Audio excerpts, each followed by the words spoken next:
Welcome to the first Dread Delusion dev diary. I'm Lovely Hellplace, the lead developer, but you can call me James, if you're the kind of person who likes to speak to dev diaries.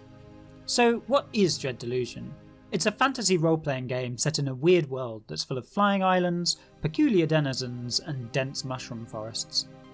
Along your journey, you can develop your character with a range of skills. Lockpicking, spellcasting, potion brewing, and charming characters are just a few of the ways you can tackle challenges, instead of just hitting things with sharp sticks. Although there are a lot of sharp sticks, if that's what you're into.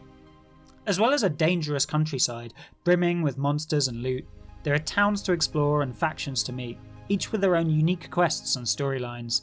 Your character's actions may even radically change the balance of power in such places.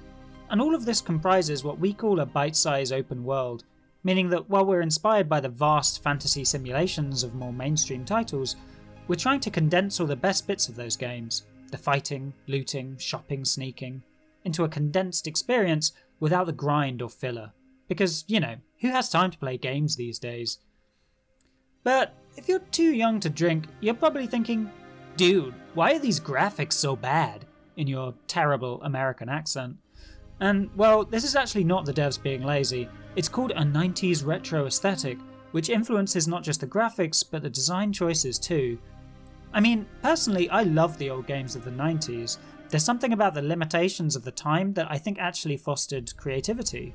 Games had less detail, but they were also snappier and sometimes more fun. Do you want to spend hours massaging the trigger buttons just to chew your in-game food? Or do you want to cast a spell to jump so far you fall off the world? Because in Dread Delusion you can do that. Or do you want a giant sword that transforms into a gun? We've got you covered. But also, the retro aesthetic allows us, as developers, to be really lazy, because it's just easier to make bad graphics and... Wait, I thought I deleted that bit. Anyway, I hope you've enjoyed this overview of Dread Delusion. And stay tuned, because we'll have another dev diary coming soon, going into a bit more detail. In the meantime, you can follow DreadXP and Lovely Hellplace on Twitter to get regular updates on development.